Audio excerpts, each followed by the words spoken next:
Hadirin dimohon perhatiannya, acara segera dimulai. Om Swastiastu. Om Swastiastu. Assalamualaikum warahmatullahi wabarakatuh.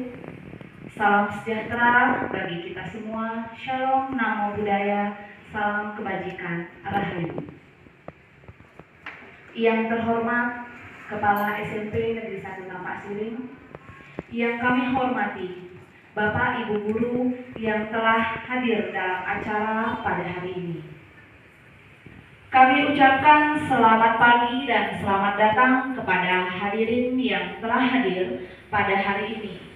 Namun sebelum rangkaian acara pagi hari ini dimulai, marilah kita panjatkan puja dan puji syukur kehadapan Ide Sang Yang Widiwasa, Tuhan Yang Maha Esa, karena berkat rahmat-Nya lah pada kesempatan hari ini, Jumat 31 Mei 2024, kita dapat mengikuti acara Diseminasi Penyebaran Pemahaman Budaya Positif yang dibawakan oleh Ibu Niluh Gede Aryani SPD sebagai bentuk pelaksanaan tugas modul 1.4 Budaya Positif dari CGP Angkatan 10 di SMP Negeri 1 Tampak Siring dalam keadaan sehat walafiat. Adapun susunan acara pada hari ini, yang pertama pembukaan, kedua menyanyikan lagu Indonesia Raya, ketiga doa, keempat sambutan dari Kepala SMP Negeri 1 Tampak Siring sekaligus membuka acara hari ini. Kelima, penyajian narasumber. Keenam, sesi tanya jawab. Kemudian yang ketujuh, umpan balik. Kedelapan, refleksi. Kesembilan, kesimpulan. Kemudian yang terakhir adalah acara penutup. Demikianlah susunan acara hari ini yang akan dilanjutkan dengan acara kedua, menyanyikan lagu kebangsaan Indonesia Raya. Kepada petugas disilakan. Hadirin dimohon untuk berdiri.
Hadirin dimohon untuk tetap berdiri.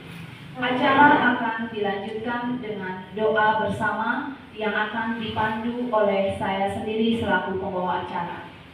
Bapak Ibu yang berbahagia, agar seluruh agenda dan segala upaya kita pada hari ini dapat berjalan dengan lancar, marilah kita sejenak menundukkan kepala, memanjatkan doa kepada Ide Sang Yang Widiwasa, Tuhan Yang Maha Esa. Berdoa dimulai.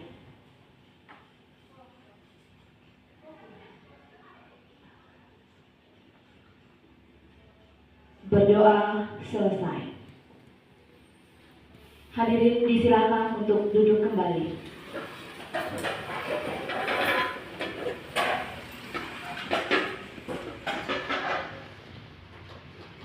Acara keempat yaitu sambutan dari Kepala SMP Negeri 1 Tampak Siring sekaligus membuka acara seminar pada hari ini. Kepada Ibu disilakan. Terima kasih kepada pembawa acara. Om Swastiastu. Salam sejahtera untuk kita semua. Rahayu.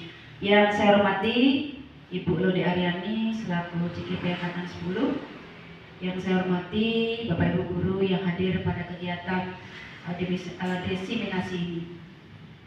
Tak hentinya kita selaku umat beragama senantiasa memanjatkan puja dan puji syukur kehadapan Ide Sang Yang Widiwasa Tuhan Yang Maha Kuasa, kepada Ida Betari Sami yang melingkung-melingkung di Padmasana. Siang hari ini, pagi hari ini kita dapat melaksanakan kegiatan desiminasi dalam keadaan sehat, tidak kurang suatu apapun. Tentunya kegiatan ini akan sangat bermanfaat bagi kita semua yang hadir pada hari ini. Bapak Ibu yang saya hormati, yang hadir pada hari ini yang berkesempatan untuk bersama-sama mendengarkan desiminasi penyebaran pemahaman budaya positif di sekolah oleh CKP Bu Lode Aryani. Ini tentu bertujuan bahwasanya kita semua warga sekolah harus mengetahui, harus paham tentang budaya positif. Jadi kalau kita bicara budaya positif Bapak Ibu, kita akan bicara tentang budaya sekolah. Apa itu budaya sekolah? Jadi budaya sekolah itu adalah sistem nilai, sistem kepercayaan, sistem norma yang disepakati bersama, yang dilaksanakan dengan penuh kesadaran sebagai perilaku alami. Yang contoh konkretnya itu 5S yang selalu kita dengung-dengungkan di sekolah ya. Jadi senyum, sapa, salam, sopan dan santun. Budaya sekolah ini harus berpihak kepada siswa untuk menumbuh kembangkan sikap kritis, sikap bertanggung jawab, dan sikap hormat. Nah nanti Bapak Ibu sepenuhnya dalam kegiatan desiminasi pemahaman tentang budaya positif di sekolah ini akan disampaikan oleh Bu Lode sebagai tugas yang harus diselesaikan dalam kegiatan proses CKP Angkatan 10 ini. Nah, apapun nanti yang disampaikan di sini Bapak Ibu bisa sharing, bisa saling mengisi satu sama lain, karena di sini adalah kita semuanya proses pembelajaran bersama-sama menumbuh kembangkan budaya positif yang ada di sekolah kita agar ke depan anak-anak kita menjadi pribadi-pribadi yang bermanfaat, tidak hanya untuk dirinya sendiri tetapi untuk keluarga, masyarakat, berbangsa maupun bernegara. Jadi saya singgung sedikit, ada beberapa hal yang memang patut ditumbuh kembangkan bagi anak-anak kita di sini ya, yaitu diantaranya adalah budaya etika yang di era milenial digital ini sepertinya sudah mengalami penurunan.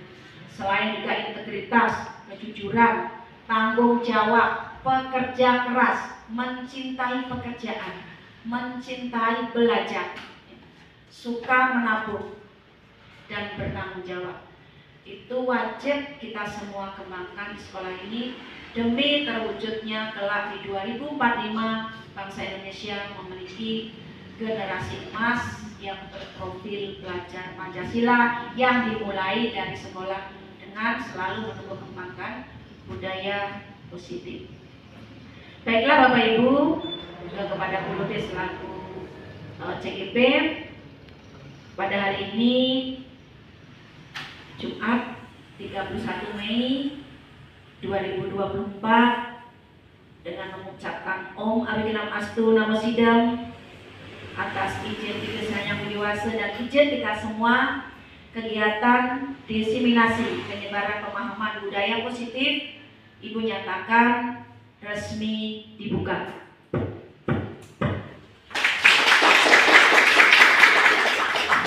Terima kasih, selamat melaksanakan diseminasi, tentunya akan bermanfaat. Sekian dari Ibu akhiri dengan para Santi. Om Santi Santi Santi Om.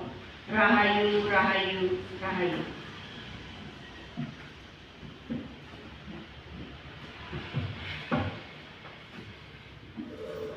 Demikianlah tadi sambutan dari Kepala SMP Negeri 1 Tapak Siring sekaligus membuka acara seminar pada hari ini. Acara akan dilanjutkan dengan penyajian dari narasumber kita, yaitu Ibu Niluh Gede Aryani SPD. Kepada Ibu Niluh Gede Aryani, disilahkan. Baik, langsung saja yang berdiri.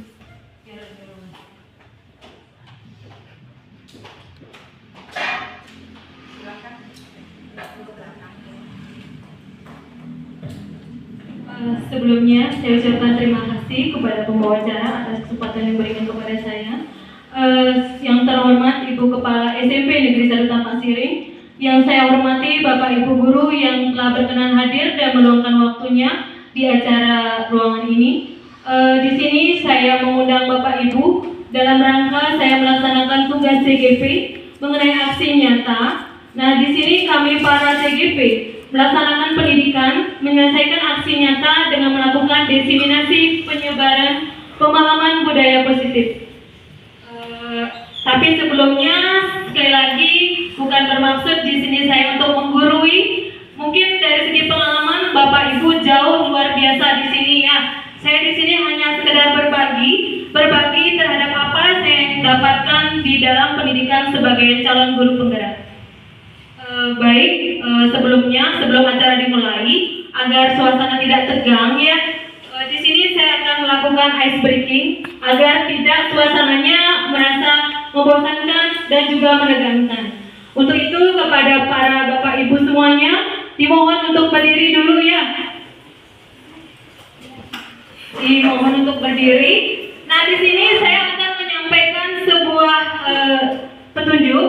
Jika saya menyampaikan kata CGP, berarti dilakukan. Kalau tidak ada kata CGP, berarti jangan dilakukan. Bisa dimengerti? Pasti dimengerti ya, karena ini sudah sering dilakukan di kelas masing-masing.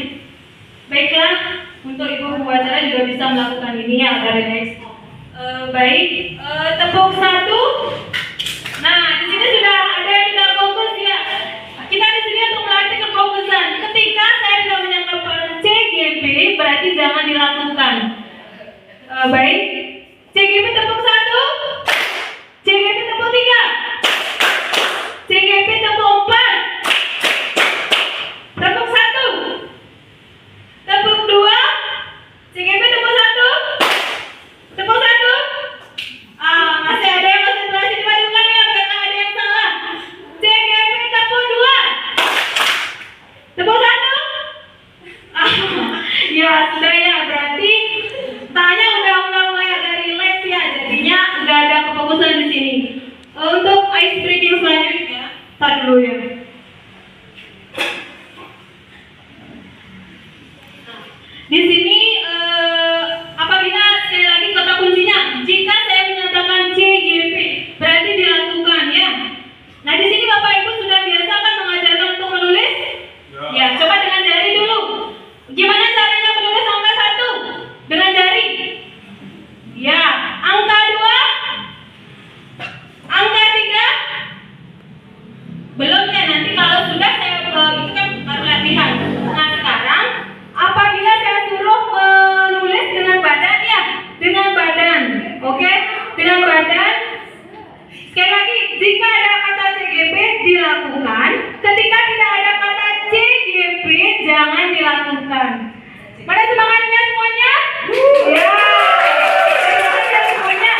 Masnya ada background. Ya, maunya request apa ini? Silakan. DJ Masya. DJ Masya ya. Nah, saya dari bandnya. DJ Masya ya.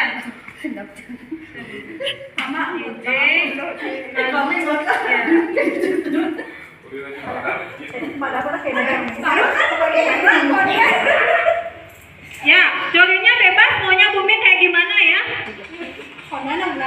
Ya, ntar dulu. Ya, sekali lagi harus ada nanti saya kira 2 orang ya, yang salah ini baru 1 orang. Oke, baik. Sudah baik.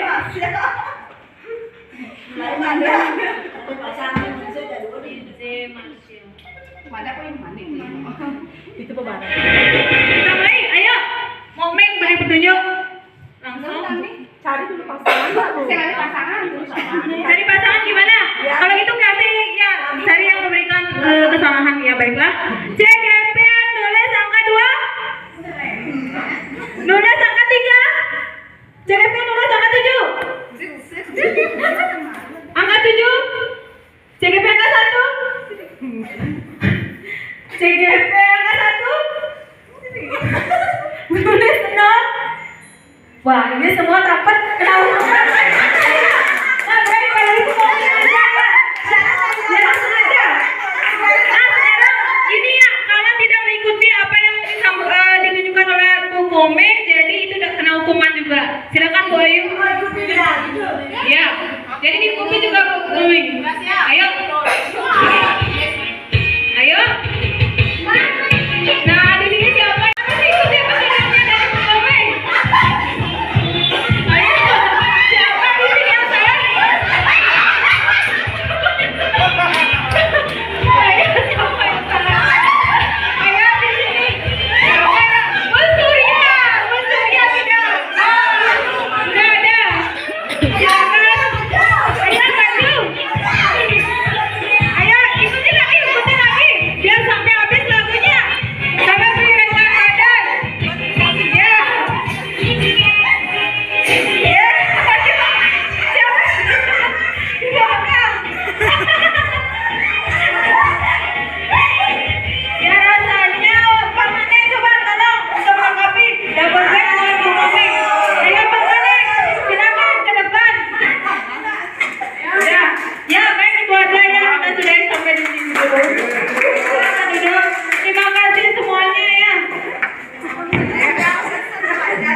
Baik, kembali ya santai saja di sini. Sekarang di sini saya akan menjelaskan tentang apa itu budaya positif. Nah, kalau budaya positif seperti yang disampaikan sama Bu Kepala kita, sebenarnya ini sudah kita terapkan ya, tetapi kita lebih tingkatkan lagi mengenai apa itu budaya positif. Baik, budaya positif itu merupakan suatu kebiasaan atau nilai-nilai keyakinan yang bersifat positif bertujuan untuk menumbuhkan motivasi intrinsik dalam diri, menjadi pribadi yang bertanggung jawab dalam berbudi pekerti luhur serta akhlak yang mulia. Jadi pada dasarnya untuk menumbuhkan budaya positif ini datangnya dari dorongan dari dalam diri yang merupakan motivasi intrinsik dalam diri kita ya. Selanjutnya, nah di sini ada pembelajaran paradigma baru. Nah itu adalah pembelajaran yang dirancang sesuai dengan pembelajaran diferensiasi. Sebelumnya kita sudah mendapatkan pelatihannya mengenai pembelajaran diferensiasi ini. Pembelajaran diferensiasi ini adalah pembelajaran yang menyesuaikan dengan karakter daripada siswa. Masih ingat nggak karakter siswa itu ada beberapa macam? Ada yang masih ingat? Gimana? Lupa ya. Nah di sini karakteristiknya itu ada kinestetik, visual dan audiovisual. Ya seperti itu. Nah di sini perubahan positif bagi siswa sendiri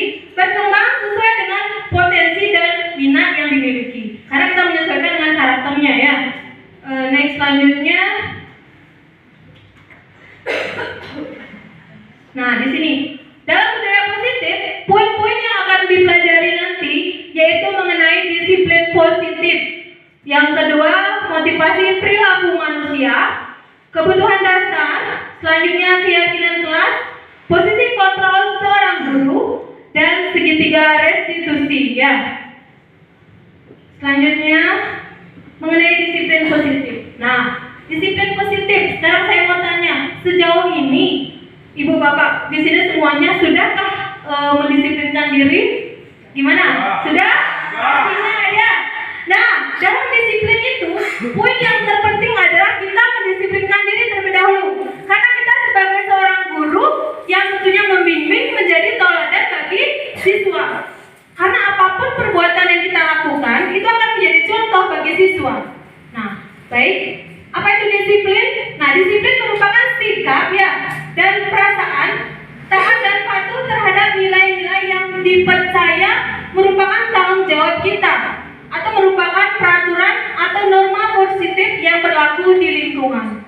Jadi, sebelum kita menanamkan disiplin positif kepada orang lain, maka tanamkan disiplin diri terlebih dahulu, kan seperti itu. Selanjutnya, di sini ada disiplin positif bagi bagiannya di sini. Nah, cara penerapan disiplin yang mengajarkan anak yaitu bertanggung jawab dan menumbuhkan kesadaran diri berdasarkan nilai-nilai kebajikan. Nah, di sini yang dimaksud nilai kebajikan itu adalah mulai dari rasa percaya diri, ya, tanggung jawab, kejujuran, kebersamaan, kemudian rasa bagaimana keamanan itu ditumbuhkan seperti itu. Selanjutnya, lebih ke arah disiplin diri. Nah, ke dalam disiplin diri ini, bagaimana cara mengontrol diri dalam melakukan segala tindakan. Jadi dengan adanya disiplin, kita kan bisa mengontrol diri kita. Sejauh mana kita bisa bertindak seperti itu. Selanjutnya, dalam membuat murid memahami dan menyadari berdasarkan motivasi internal, bukan akibat berdasarkan pujian ataupun hukuman. Banyaknya sejauh ini para siswa itu melakukan suatu tindakan karena takut akan hukumannya. Dari segi motivasi internalnya perlu kita tanamkan melalui disiplin diri seperti itu. Selanjutnya, nah di sini ada sebuah pertanyaan pemantik di sini ya. Dari yang pertama, apakah murid Anda sudah disiplin? Nah, berkaitan dengan pertanyaan pertama, saya ingin tanya sama Bapak Ibu di sini, bagaimana sih kedisiplinan murid kita khususnya di sekolah ini? Ada nggak yang bisa memberikan pendapatnya? Ayo, sejauh ini bagaimana perkembangan disiplin di sekolah kita? Mungkin Pak Ali mau menyampaikan, silakan. Ya, silakan. Ya, terima kasih atas waktunya. Ya, berdisiplin di sekolah ini ya, dia lihat perkembangannya sudah cukup bagus. Ketika muridnya datang lebih awal, misalnya yang piket itu datangnya mungkin jam 6.15 sudah mulai bekerja, dia bersihkan lingkungan. Dan untuk gurunya, ya, untuk gurunya sudah disiplin karena pemerintah kita menerapkan sistem absensi. Ya, kita harus datang paling tidak 7.15. Itu aja. Terima kasih. Baik, tanggapan yang luar biasa dari Pak Ali ya. Jadi kita semuanya. Selanjutnya, apakah yang Anda lakukan ketika murid melakukan pelanggaran? Nah, di sini mungkin tidak hanya peran guru BK saja ya. Ketika siswa kita melakukan pelanggaran, kesalahan, posisi kita, terutama guru-guru yang masih muda, saya sendiri juga masih dalam mengontrol emosi, tidak langsung kita memberikan hukuman ya. Sejauh ini bagaimana posisi Bapak Ibu? Apakah langsung memberikan hukuman? Apakah bertanya dulu tentang kesalahan-kesalahan yang mereka lakukan? Ayo, gimana Bapak Ibu? Mungkin Bu Kadek Setia mau menyampaikan pendapatnya karena kemarin rasanya ada kasus ya di kelasnya. Bagaimana? Mau menyampaikan pendapatnya? Baik, terima kasih atas waktunya. Bagi saya ya, jika siswa itu melakukan kesalahan, tidak serta-merta saya hukum dulu, tidak. Namun saya tanyakan, mengenai kesalahannya. Ya, pendapatnya orang yang bersalah itu. Contoh misalnya kayak tadi ya, jadi saya akan mengawas. Ada siswa, dia sudah selesai mengerjakan soal, namun dia masih di kelas dan teman-teman yang lainnya itu masih ada yang belum selesai. Nah, dia berkaca di depan saya. Ya. Pas itu langsung saya tegur. Pertanyaan saya perhatikan dulu. Habis itu langsung saya tegur. Saya tanyakan, pantas nggak seorang siswa berkaca sedangkan masih ada gurunya di dalam kelas? Dia bilang, tidak Bu. Namun kenapa dilakukan? Terus dia bilang, maaf Bu, saya tidak sengaja. Oke. Setelah itu langsung saya bilang, jangan diulangi lagi. Dan kacanya langsung saya ambil. Saya taruh di ruangan BK dan saya berikan kepada guru BK-nya. Terima kasih. Sekian dari saya. Ya, tepuk tangan buat Baik, itu tadi jawaban dari Bu Kade luar biasa sekali ya. Ternyata Bu Kade sebenarnya sudah menerapkan yang disebut sebagai posisi kontrol di sini ya. Yaitu juga sudah menerapkan segitiga restitusi. Nanti saya jelaskan. Di mana Bu Kade sudah memberikan kesempatan kepada siswa untuk menstabilkan identitas. Kemudian Bu Kade juga sudah melakukan yang namanya validasi sebuah tindakan. Jadi tidak langsung dihukum ya, ditanyakan dulu, dikasih kesempatan untuk memberikan alasannya sejauh mana, seperti itu. Tepuk tangan sekali lagi buat Bu Kade ya. Selanjutnya, nah di sini murid merdeka menurut Lahadir. Ki Hajar Dewantara menyatakan untuk mewujudkan murid yang merdeka, murid harus memiliki disiplin yang kuat berdasarkan dalam dirinya. Jadi untuk melakukan disiplin tentunya harus datang dari motivasi intrinsik dari siswa itu sendiri. Tidak bisa dari dorongan luar saja ya. Nah, di sini kutipan dari Ki Hajar Dewantara dalam bukunya yang cetakan ke-5 tahun 2013 pada halaman 470 yang berbunyi, di mana ada kemerdekaan, disitulah ada disiplin yang kuat. Berarti ternyata dengan adanya disiplin ini bisa memberikan kemerdekaan yang kuat dalam diri siswa. Ya, seperti itu. Sejauh mana dia bertindak, tindakan apa yang pantas maupun tidak dilakukan oleh siswa itu sendiri. Selanjutnya, nah di sini ada muncul dalam pertanyaan pemantiknya. Pertanyaan ini pasti pernah ada terselip di masing-masing Bapak Ibu guru. Ketika jam pertama datang ke sekolah, tiba-tiba di sini banyak yang sudah berkeluarga dengan kerempongan di pagi hari seperti itu. Kemudian kenapa sih saya harus melakukan hal ini? Nah, sesuai dengan pertanyaan pertama, mari kita tanyakan dalam diri kita sendiri. Bagaimana kita berperilaku? Sejauh ini kita berperilaku sebagai seorang guru sudah sampai di mana? Apakah kita sudah menjadi seorang guru yang teladan bagi siswa? Ataupun malah sebaliknya? Seperti itu. Mengingat di jam pertama ya, kita harus memberikan contoh bagi seorang siswa. Karena kita guru itu tidak hanya membimbing saja, tapi mengiring apa yang dimiliki oleh siswa itu sendiri, kodrat alamnya. Jadi kita membimbing agar bisa memberikan contoh kepada seorang siswa. Selanjutnya yang kedua, mengapa kita melakukan segala sesuatu? Pernah pasti ya di dalam ketika bengong jam pertama dengan kerempongan, untuk apa sih saya datang pagi-pagi ke sekolah? Apakah semata untuk mendapatkan sebuah pujian, penghargaan atau gimana? Atau mendapatkan uang saja? Nah itu pertanyaan pematik yang muncul ya. Nah di sini perlu adanya kesadaran dalam diri kita sendiri, motivasi dalam diri kita untuk mendisiplinkan diri, menumbuhkan budaya positif agar bisa memberikan contoh bagi siswa seperti itu. Lanjut ya. Nah, di sini mengenai motivasi internal, seperti yang saya sampaikan, motivasi internal itu sebenarnya kan muncul dalam diri kita sendiri. Nah, untuk menjadi orang yang mereka inginkan ini, menghargai diri sendiri dengan nilai-nilai yang mereka percaya. Itu dorongan dari dalam diri ya. Nah, tujuannya ini adalah untuk apa? Tujuannya adalah menghindari hukuman dan mendapatkan penghargaan berlebih yang setidaknya meminimalisir motivasi eksternal dalam diri. Contohnya seperti ini ya. Ketika kita berkeinginan untuk menjadi seorang guru yang menaati tata tertib di sekolah, kita harus menumbuhkan motivasi internal, tidak berdasarkan adanya sebuah pujian, penghargaan seperti itu. Ya, kita menjadi seorang guru berarti kita sudah melaksanakan tanggung jawab, tidak hanya berdasarkan pujian ataupun penghargaan penghargaan seperti itu. Next, selanjutnya di sini ada yang disebut sebagai motivasi perilaku manusia yang berasal dari eksternal. Nah, ini motivasi eksternal untuk menghindari ketidaknyamanan ataupun hukuman. Siswa juga seperti itu.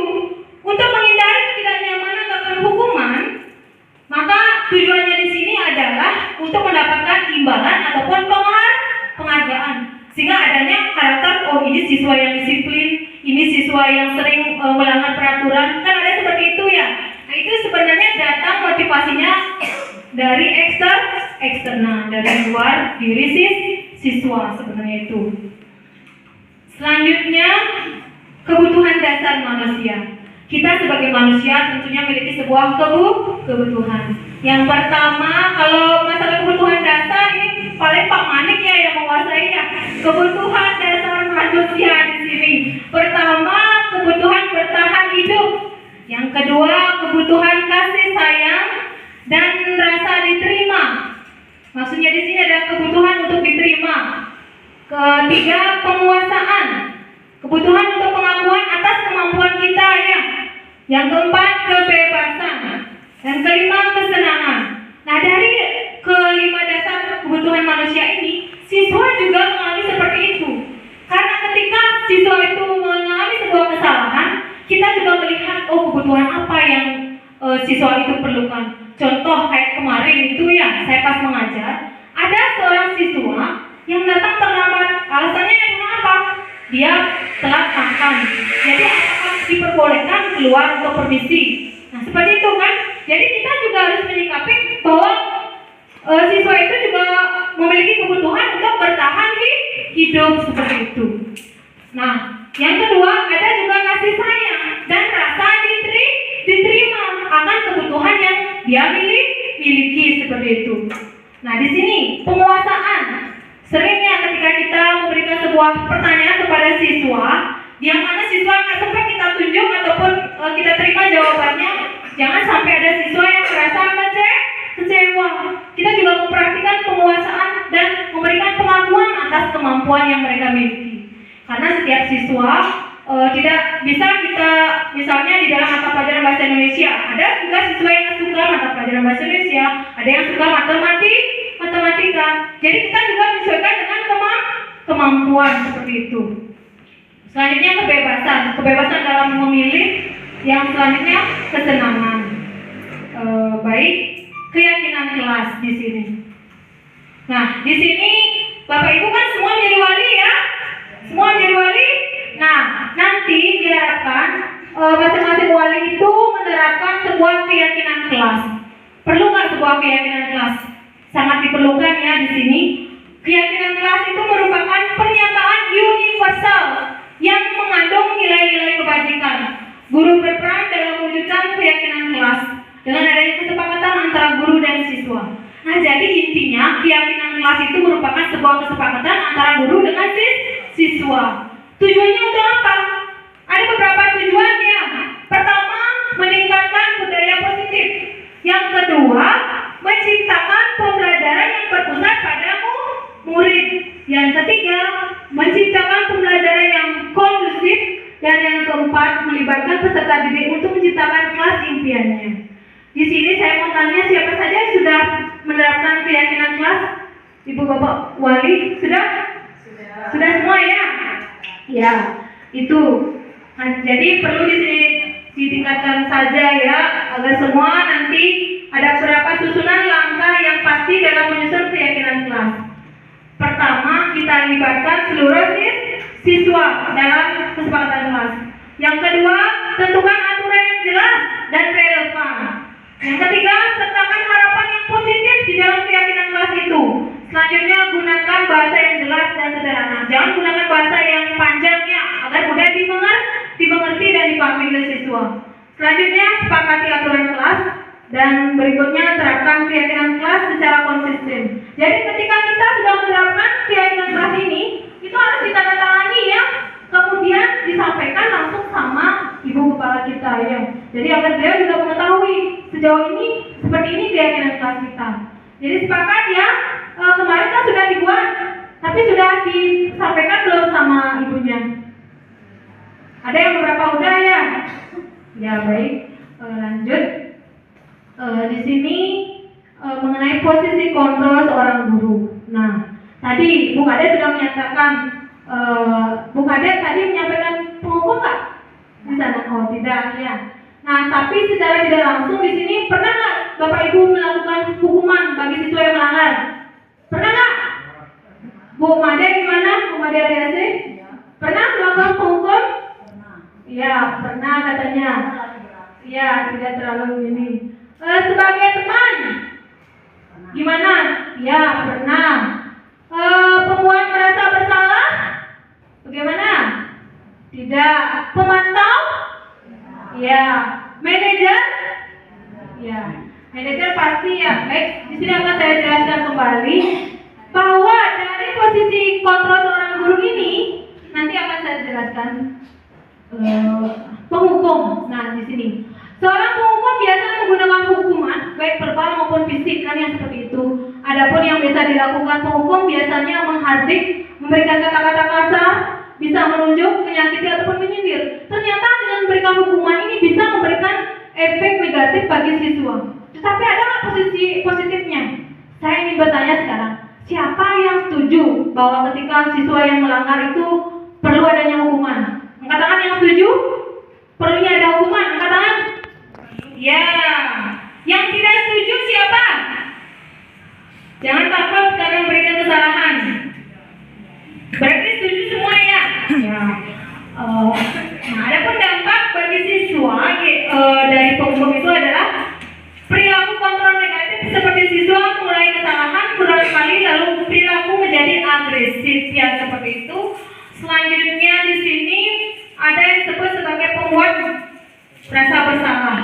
Pada posisi ini biasanya guru akan bersuara lebih lembut ya.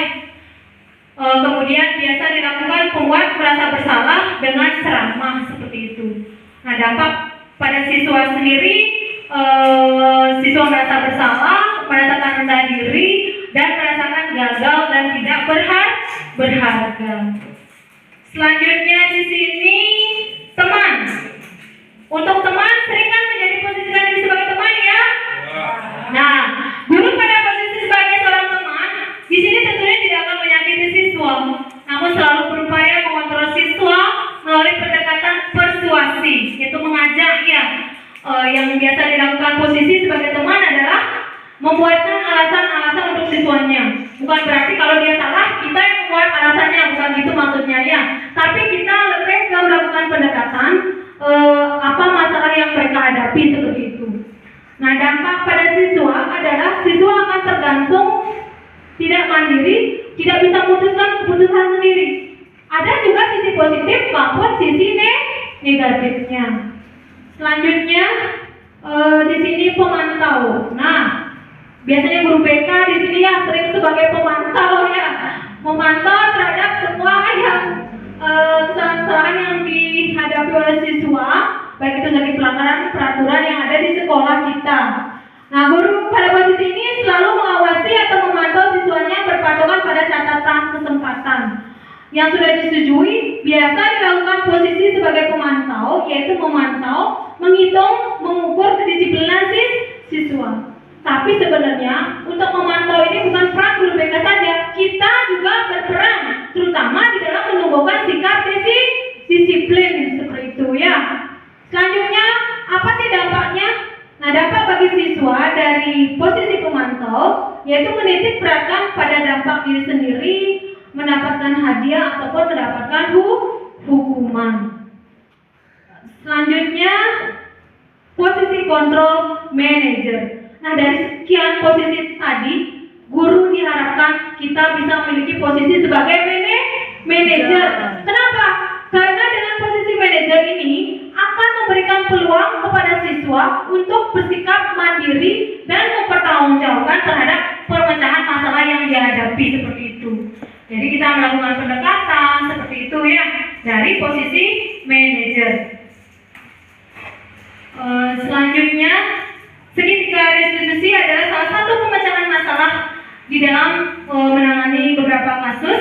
Nah, adapun berikutnya segitiga restitusi restitusi. Apa itu restitusi? Restitusi merupakan proses menciptakan kondisi bagi murid untuk memperbaiki kesalahan mereka, bisa kembali pada kelompok mereka dengan karakter yang lebih kuat, atau merupakan proses dialog yang dijalankan antara guru dengan orang tua untuk menghasilkan murid yang mandiri dan bertanggung jawab. Restitusi ini membantu murid lebih memiliki tujuan, disiplin positif, dan memulihkan dirinya setelah berbuat salah. Seperti yang disampaikan sama Bu Kadek, sebenarnya itu sudah mencangkup ketiga restitusi. Baik. Nah, apa sih bagian-bagian dari segitiga restitusi? Nah, di sini ada menstabilkan identitas. Berdasarkan prinsip membuat kesalahan adalah bagian dari proses pembelajaran, menggeser identitas ke dalam identitas sukses. Kemudian berdasarkan prinsip setiap perilaku berupaya memenuhi suatu kebutuhan, guru bergeser dari pemikiran stimulus respon menjadi proaktif, sehingga mengenali dan mengakui kebutuhan mereka akan memperbaiki hubungan dengan murid. Selanjutnya, menanyakan keyakinan. Nah, dalam menanyakan keyakinan ini, murid akan diberikan beberapa pertanyaan yang bermakna untuk memunculkan motivasi secara intrinsik, kemudian mampu mengaitkan keyakinan dengan tindakan yang salah. Nah, kita belajar dari kasus ya di sini. Di sini ada kasus 1. Ibu Dani sedang menjelaskan pembelajaran bahasa Inggris di papan tulis. Namun beliau memperhatikan bahwa Fajar malah tidur-tiduran dan tampak acuh tak acuh pada pelajarannya. Kata Bu Guru, ini Bu Guru Dani, Fajar, jawab pertanyaan nomor 3. Maju ke depan dan kerjakan di papan tulis. Fajar pun tampak malas-malasan maju ke depan. Dan sesampai di depan papan tulis pun Fajar hanya diam terpaku sambil memegang buku bahasa Inggrisnya dan memandang spidol di tangannya. Bu Guru kembali berkata, ayo Fajar, makanya jangan tidur-tiduran. Lain kali perhatikan. Sudah sana duduk kembali. Kira-kira siapa yang bisa? Nah, itu pertanyaan dari Bu Dani. Selanjutnya, Fajar pun kembali duduk di bangkunya.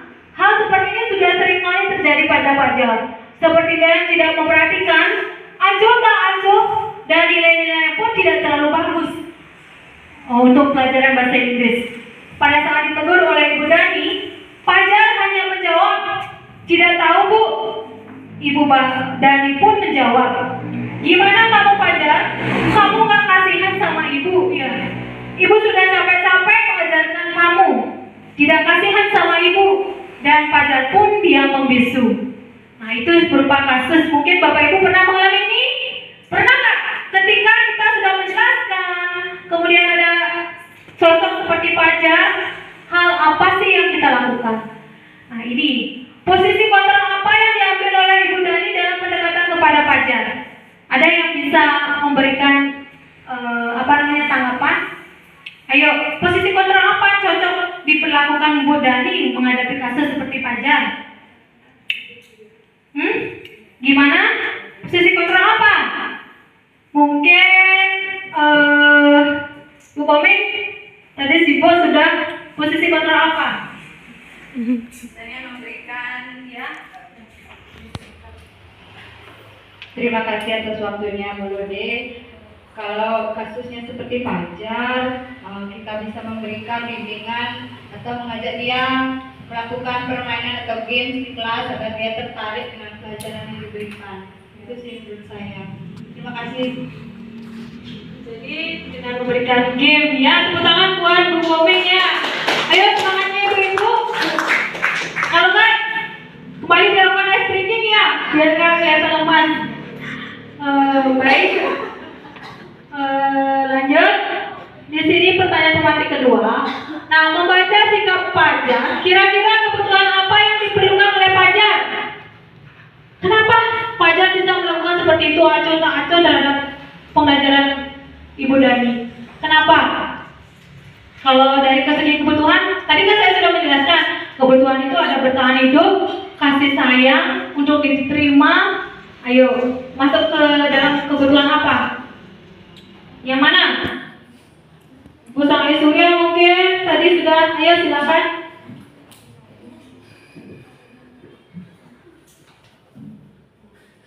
Terima kasih atas waktunya. Coba kembali ke slide kebutuhan itu Ke slide yang oh iya yang sebelumnya.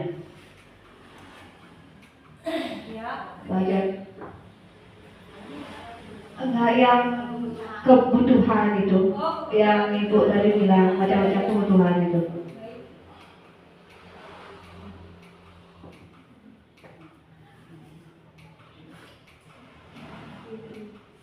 ya di sini ada kebutuhan bertahan hidup, rasa kasih sayang dan diterima, penguasaan, kebebasan dan kesenangan. Nah, menurut saya itu kebutuhan yang harus ditumbuhkan itu yang nomor 5, kesenangan.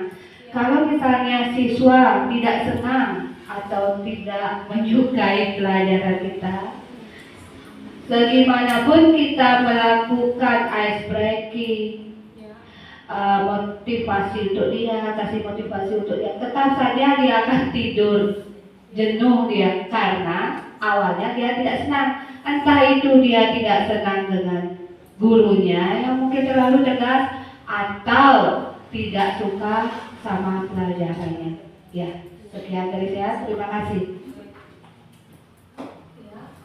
Baik, itu tadi jawaban dari Bu Surya, luar biasa sekali. Tepuk tangan untuk Bu Sangayu ya. Nah, jadi kita ke berikutnya di sini ya. Masih ke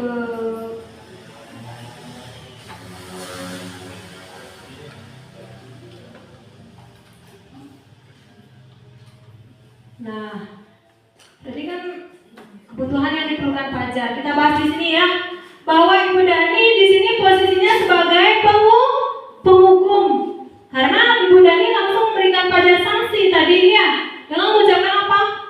Coba jawab pertanyaan nomor 3. Maju ke depan dan kerjakan di papan tulis. Dia itu menghukum ya, menghukum dengan secara verbal. Kemudian Bu Dani juga memposisikan diri sebagai teman. Contoh dari kalimat bujukan, ayo Fajar, makanya jangan tidur-tiduran.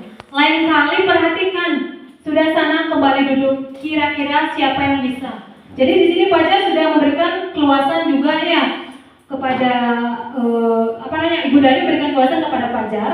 Selanjutnya posisi membuat rasa bersalah dari kalimat, gimana kamu Fajar? Kamu gak kasihan sama ibu ya? Ibu sudah capek-capek mengajarkan kamu. Tidak kasihan kamu sama ibu. Nah itu kan posisi membuat rasa bersalah. Nah di sini kebutuhan yang diperlukan oleh Fajar itu adalah kebutuhan kasih sayang ya, rasa diterima, diberikan kebebasan dan kesenangan. Itu semua. Ya semua itu ada ya. Jadi sudah masuk apa yang disampaikan oleh Bu Sangayu, yaitu kesenangan. Selanjutnya, nah kasih sayang dan rasa diterima. Tadi udah ada penjelasannya di sini, kita lewati aja dulu ya. Kasus kedua. Nah di sini Indah adalah siswi kelas 9B ya, tidak mengerjakan tugas bahasa Indonesia. Ini yang saya alami ya. Karena dia kecapean habis menjenguk neneknya yang sakit sampai larut malam. Nah ini bisa disimak dalam ntar dulu ya. Videonya macet ya, langsung aja ke next ya, berarti kasus kedua itu. Nah, langsung saja ya kita lanjut ke umpan balik ya. Umpan balik. Jadi kasus kedua itu kalau videonya macet di sini ya. Bisa Bu Ayu diginikan videonya, diklik dulu.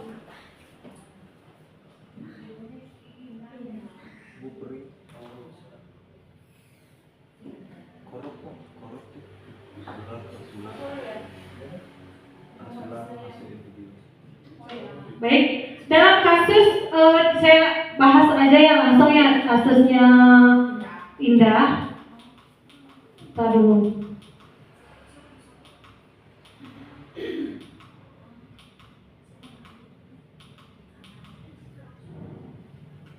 Nah, dari kasusnya Indah ini, di sini saya memposisikan diri sebagai sebagai teman ya. Karena Indah ini kan alasannya dia larut sebagai seorang teman, memberikan kesempatan kepada dia buat tidak langsung kita memberikan hukuman terhadap Indah. Nah, di sini saya menyelesaikan dengan segitiga restitusi dengan melakukan menstabilkan identitas, melakukan validasi tindakan dan menanyakan sebuah keyakinan. Seperti itu. Nah, lanjut kita ke umpan balik ya di sini. Nah, di sini ada beberapa pertanyaan rumpang di sini ya. Jadi beberapa kalimat rumpang di sini. Dari paparan yang disampaikan sebelumnya, saya berpikir bahwa bagaimana sih menurut Bapak Ibu pemahaman tentang budaya positif sebelumnya. Nah, sekarang ketika saya sudah jelaskan bahwa penerapan budaya positif itu bagaimana seperti itu. Nah, dari berikutnya susah diterapkan dan diadaptasi dalam pembelajaran nyata. Setelah saya coba implementasikan langsung dalam pembelajaran, saya menjadi seperti apa, kayak gitu. Lanjutnya yang kedua, langkah kecil apa yang saya lakukan. Ini tolong dilengkapi ya. Baik, akan saya bagikan sebuah kertas. Masing-masing bisa ditulis ya, nanti di tempel.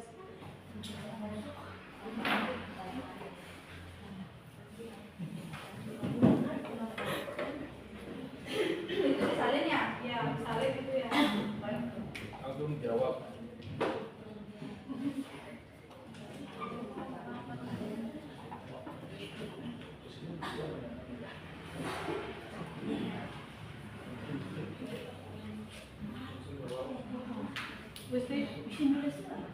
Ya, tulis. Ya.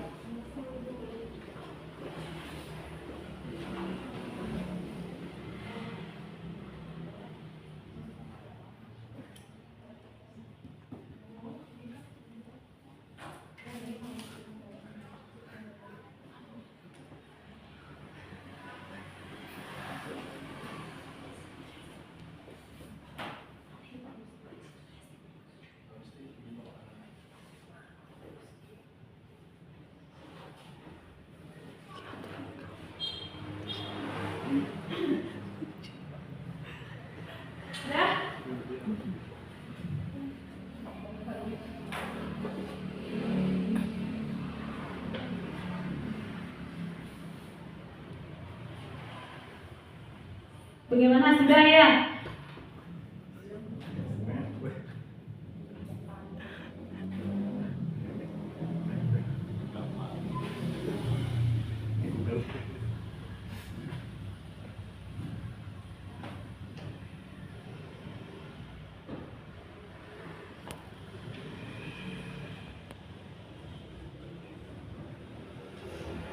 Baik, Pak Ali sudah selesai, silakan tempel bisa di depan. Langsung ditempel. Ditempel ya. Langsung baca ya. Gimana? Langsung ya. Langsung baca dulu di depan.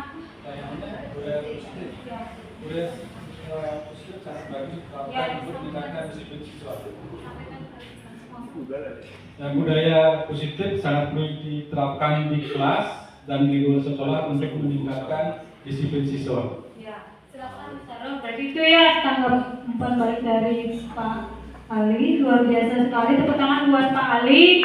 Selanjutnya siapa yang sudah? Ya, Bu Sahai Surya, silakan. Silakan ke depan beri tempel.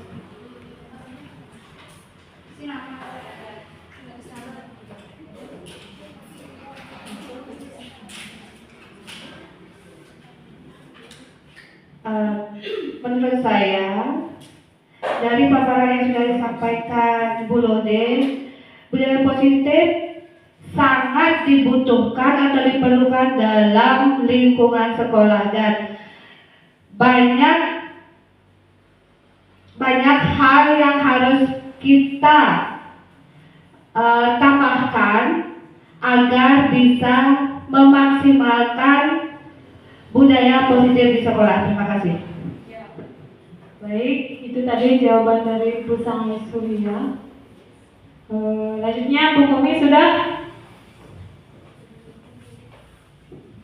Dari paparan yang disampaikan sebelumnya, saya berpikir bahwa budaya positif itu sulit diterapkan dan diadaptasi dalam lingkungan sekolah.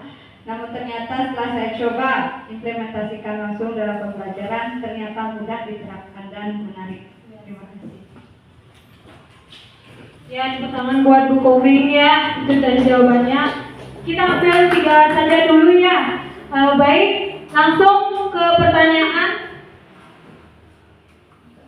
Nah, di sini itu tadi beberapa pemaparan materi dari saya. Apabila ada yang ingin bertanya ataupun memberikan masukan dan saran, saya persilakan. Silakan yang mau bertanya terhadap apa yang belum dimengerti. Ya, Miss Ayu silakan.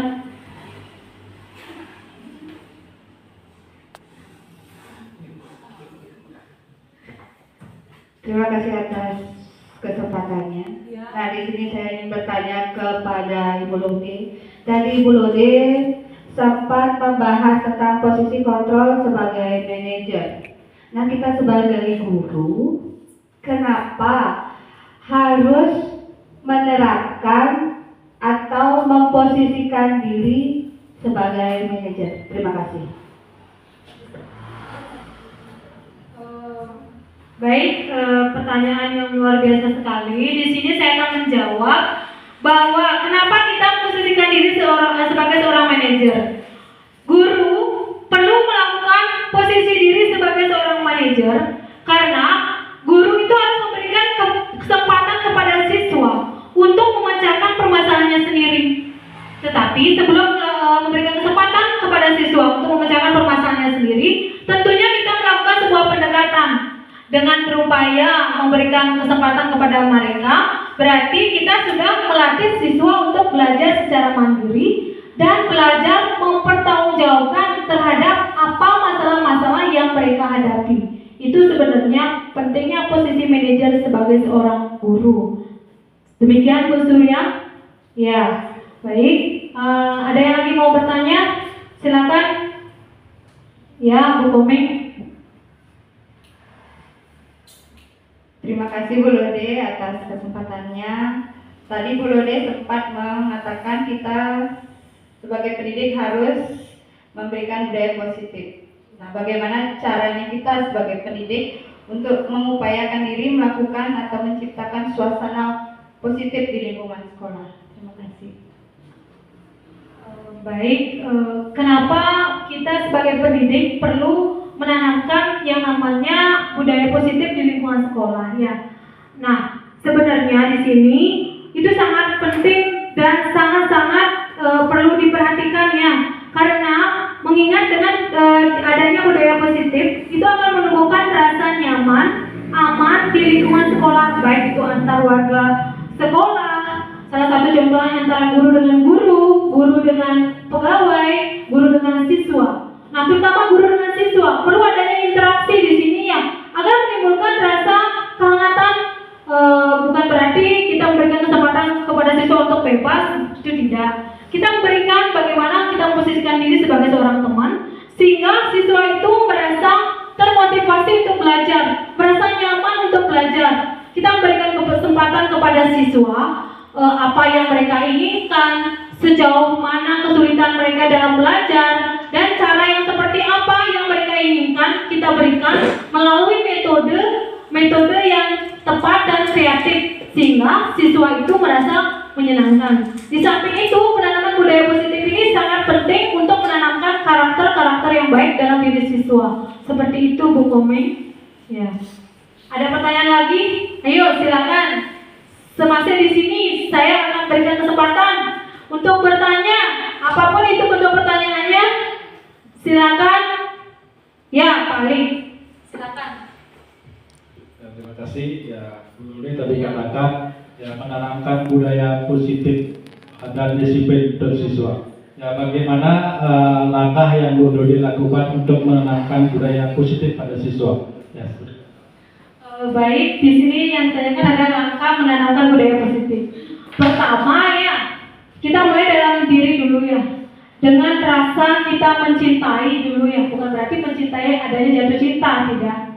kita tanamkan rasa menyayangi melalui dari kita sudah sayang, maka ada muncul rasa senyumannya, senyum, sapa, kita perhatikan etika, kesopanan, saling menghargai satu sama lainnya, itu ditanamkan. Kemudian kita juga menjalin hubungan kolaborasi, kerjasama antar warga sekolah ya.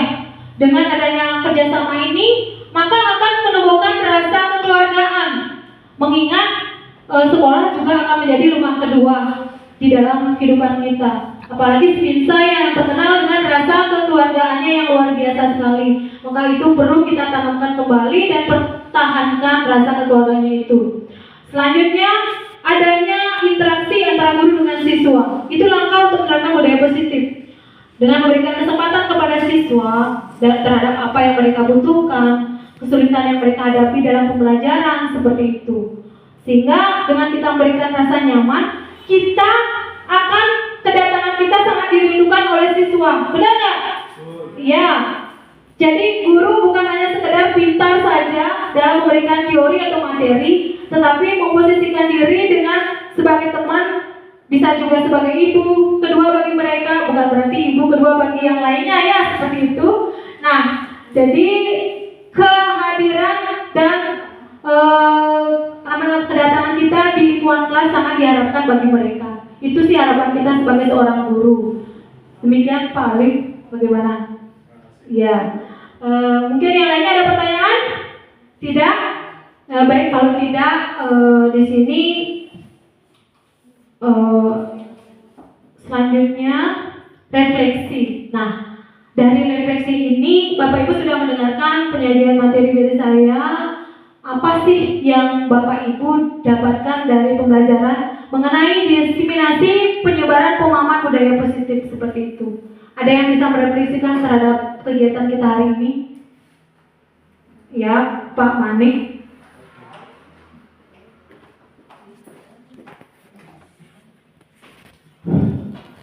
Oke, terima kasih kepada Bu Lode sebagai narasumber. Di sini dari saya tentu sangat senang sekali ya terhadap kegiatan ini.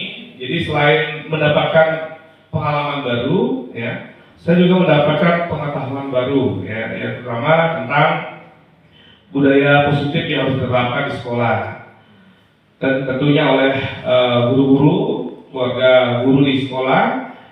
Dan yang tidak kalah penting, saya juga mendapat pengetahuan baru tentang segitiga restitusi, ya, bagaimana kita memposisikan diri sebagai seorang guru. Nah, mungkin itu saja yang bisa saya sampaikan. Terima kasih.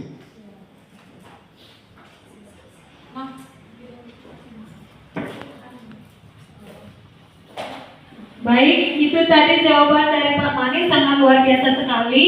Mungkin ada tanggapan lain yang bisa merefleksikan dari pembelajaran ini? Bu Intan bagaimana? Ayo, silakan. Bagaimana perasaan Bu Intan setelah mengikuti? Ya, ada itu bisa.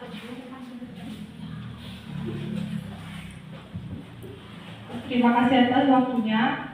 Untuk kegiatan hari ini banyak hal yang saya dapat ya, khususnya tentang budaya positif yang perlu kita tingkatkan lah, bilangnya di lingkungan sekolah. Nah ini jujur aja budaya positif itu saya juga baru tahu. Nah, jadi itu ilmu yang saya dapat di kegiatan hari ini. Mungkin itu untuk tambahannya sama seperti jawaban dengan teman-teman yang lain. Itu aja, terima kasih. Baik, terima kasih kepada Bu Intan. Luar biasa sekali ya, tepuk tangan kepada Bu Intan. Baik, selanjutnya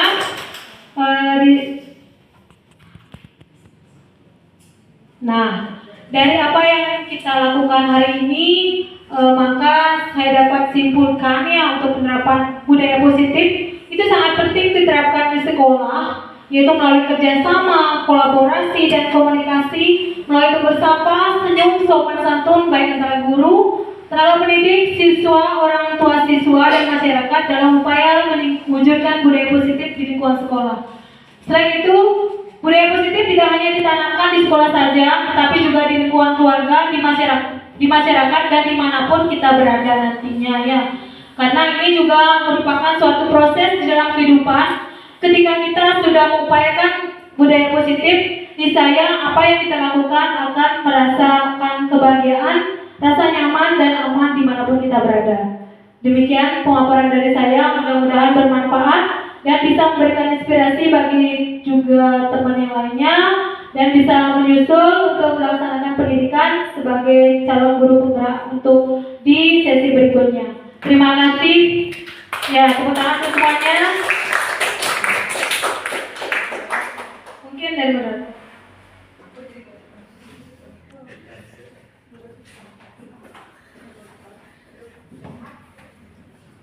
Baiklah, demikian tadi penyajian atau pemaparan dari narasumber kita, Ibu Luhde Aryani. Tepuk tangan sekali lagi untuk Ibu Luhde Aryani. Pemaparan yang sangat luar biasa, teman-teman sendiri, Bapak Ibu guru juga sangat luar biasa sudah memberikan tanya jawab, kemudian memberikan refleksi pada acara ini. Nah, baik, Bapak Ibu guru yang berbahagia, sekali lagi kami ucapkan terima kasih atas partisipasinya untuk acara hari ini. Saya selaku pembawa acara mohon maaf jika ada kata-kata yang kurang berkenan selama acara berlangsung. Hari ini kami akhiri dengan Parama Santi. Om Santi Santi Santi Om. Assalamualaikum warahmatullahi wabarakatuh. Salam sejahtera bagi kita semua. Shalom, Namo Buddhaya, Rahayu.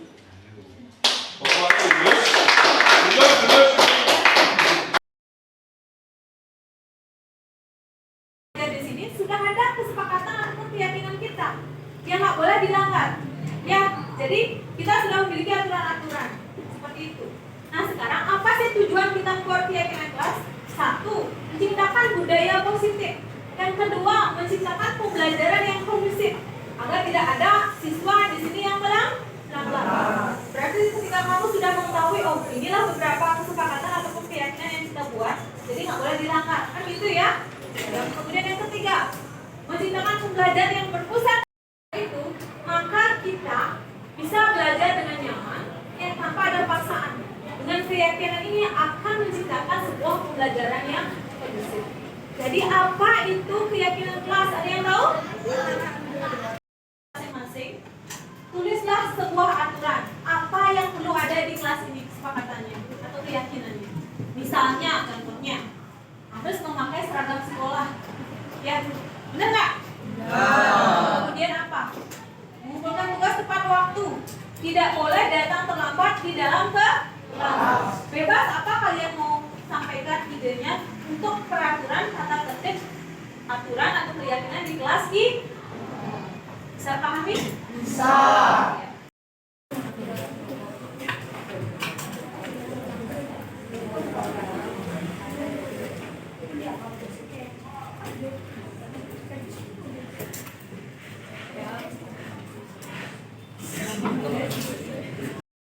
Bentar habis itu bisa kalian bilang ya. Ya, tulisannya bagus dan bisa dibaca. Semuanya? Sudah. Oke, kalau sudah ditulis silakan ditempel di sini satu-satu. Siapa mulai dari Sastra coba? Ya, tempel dulu. Oke, yang lainnya? Udah.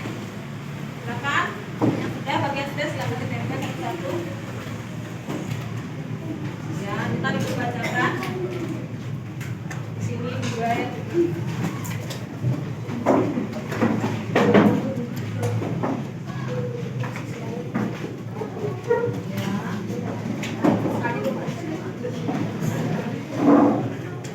Ya. Sekarang kita bacakan ya. Yang mana akan disepakati? Kalau kalian setuju bilang sepakat ya. Ya. Pertama, tidak boleh telat, tidak boleh membuli dan tidak boleh membuat rusuh. Setuju? Setuju.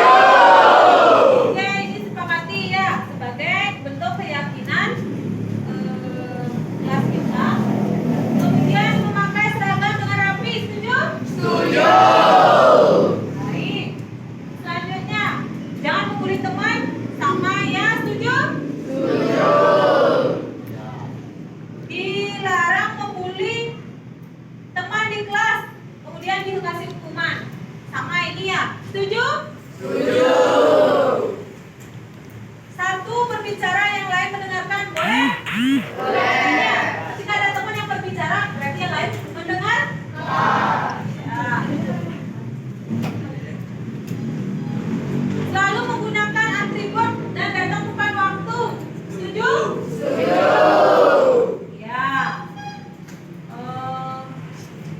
Tidak merusak properti di kelas dan tidak membuang sampah di kolong sampah. Apa nih? Tidak membuang sampah di kolong meja. Gimana? Iya, untuk menjaga kebersihan kelas. Selanjutnya, nah ini mengumpulkan tugas tepat waktu harus ya. Gimana? Setuju. Oke. Ini tepat waktu juga sama di sini. Nah ini tidak membuang sampah juga sama. Nah ini disiplin terhadap peraturan di sekolah atau di kelas. Baik. Ini mengumpulkan tugas tepat waktu sudah dia. Baik, itu berarti ada berapa kesepakatannya? Kita lihat 1, 2, 3, 4, 5, 6 ya. Ada berapa? 1, datang tepat waktu. Yang kedua, tidak boleh merusak properti sekolah. Di kelas? Ya, di kelas. Yang ketiga, mengumpulkan tugas tepat waktu. Yang keempat, ketika ada teman berbicara, yang lain mendengar. Yang kelima, tidak membuang sampah sembarangan. Yang keenam, memakai seragam sekolah. Ada lagi tambahan yang ingin sebelum kita sepakati ini? Sebelum kita sepakati keyakinan ini, ada tambahan nggak? Tidak, itu aja. Berarti ada berapa keyakinan kelasnya? Baik, ya. Berarti ada baiklah, kita sepakati ya. Yakin? Yakin. Boleh dilanggar ya? Iya. Baik, Ibu ucapkan terima kasih dengan semangat belajar kalian ya.